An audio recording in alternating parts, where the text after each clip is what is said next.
هەر لە ئەمریکا سوپای ئەمریکا دەڵێ لە خولی دووهەمی گەماروی دەریایی سەر بەندەرەکانی ئێران ڕێڕەوی دەیان کەشتیان گۆڕیوە و چەند کەشتێکیشیان لە کار خستووە و پشکنینیان بۆ چەندین کەشتیش کردووە. سۆران خاتری پەیامنێری دەنگی ئەمریکا لە وەزارەتی دەرەوە لەگەڵمانە.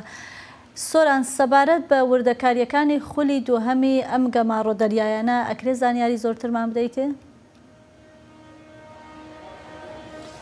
بەڵێ بەفرا فەرماندەی ناوەندی سوپای ئەمریکا لە ڕۆژهەڵاتی ناوەڕاست سنتکام چوارشەمە نوێترین زانیاریەکانی لەسەر دووهەمین خولی گەماروی دەریای حکوومەتی ئێران بەڵاو کردەوە.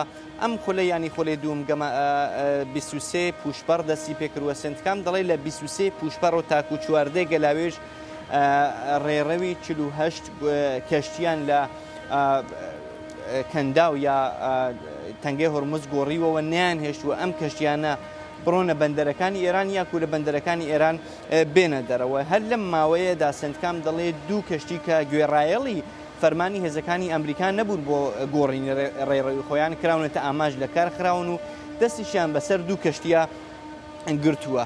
ئەمە دووهەمین خولی گەماروی دەریای حکوومەتی ئێرانە. لە خولی یەکەمی گەماروی دەریاییشتا کە لە 24 خاکەلێەوە تا 29 جۆزەردان بەڕێوە چوو زیاتر لە 140 کەشتی ڕێڕەویان هاتە گۆڕین نەیان هێشت هێزەکانی ئەمریکا ئەم کەشتیانە بڕۆنە بەندەرەکانی ئێران یا بێنە دەرەوە. نزیکەی 9 کەشتیش کرانە ئامانج و لە کارخران.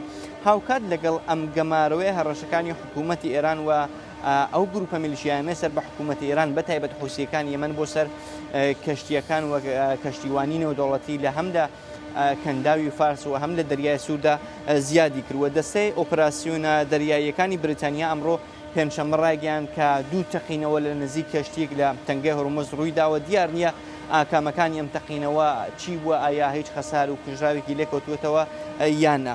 ئەم دامەزراوەیە هەروەها وتویە کە دوو کەشتی لە دەریای سوور و کەنداوی ئادەنیش کراونەتە ئامانج بە ئەگەری زۆرەوە بە پێڕابورتەکان لەلایەن حوسیەکانی یەمەنەوە.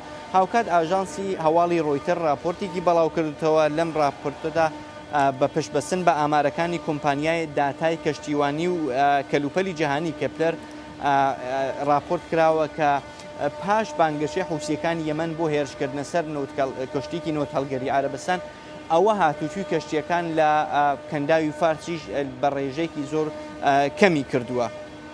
لەو نێوانەدا هاوپەیمانیەک لە یەکێتیە نێودەوڵەتیەکانی پیشەسازی کەشتیوانی نامێکیان بۆ ئانتۆنیۆ گۆتەرێس دەبێری کۆلی ئەبێتە ڕێکخراوی کە دەبێتە سکرتری گشتی ڕێکخراوی نێودەوڵەتی یەکگرتووەکان ڕێکخراوی نەتەوەی یەکگرتوەکان و هەروە ئارسێنۆ دۆمینگێز سکرتری گشتی ڕێکخراوی نێودەوڵەتی دەریاوانی نامێکیان نردووە بۆ ئەم دوو کەسە داوایان کردووە ڕێگری بکرێت لە سەپاندنی هەر جۆرە باجیا تێکشوویەکی زۆرە ملێ لە کەشتیەکان ئەو کەشتیانێکە لە تەنگەی هۆرموز تێپەردەبنیا لە ئەو ڕێڕەوە ئاویەکانی دیکە لە شوێنەکانی دیکەی جیهاندا.